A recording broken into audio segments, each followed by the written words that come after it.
and we look forward to connecting again. Well, we're down to the last minute of the days and the week's trading action, and it's going to be a weak close, 140 points lower on the Nifty, but hey, it could have been worse because at one point the index was threatening to break the 24,900 mark as well. So where has the drag been? It's been banks and financials throughout. Axis Bank is ending with a cut of over 5%.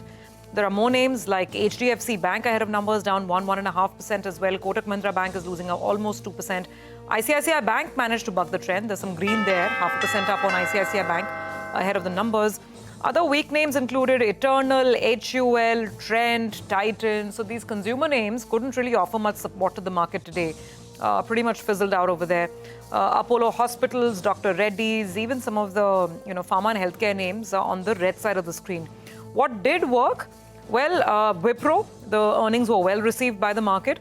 There was a little bit of buying in Tata Steel, which continued from yesterday, and some names like Infosys and HCL Tech, again, 5-6 rupees on each stock, not too much, but for what it's worth, there was a little bit of a green here and there. Reliance has ended absolutely flat ahead of earnings later this evening.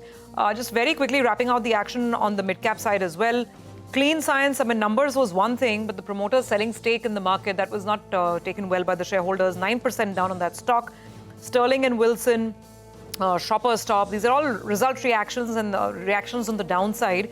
Even LTI Mindtree, despite that positive commentary from the management, stock is ending down over 1.5%. Gainers, well, some interesting names. ITC Hotels, 5% up.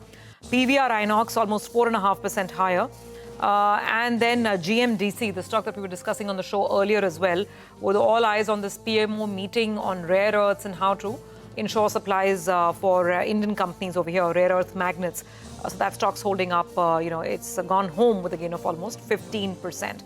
In all, the mid-cap index actually falling more than the Nifty today, and a very weak advanced decline ratio as well. So not the best end to what has been a range-bound week, and the range just challenged and broken slightly on the way down. 25,000 did not hold finally on the Nifty. Well, that's where we take your leave on this edition of Closing Bell. Many thanks for watching, but don't go anywhere because lots of market perspective is coming up. Just in the next couple of minutes, we have Editors Roundtable after this break.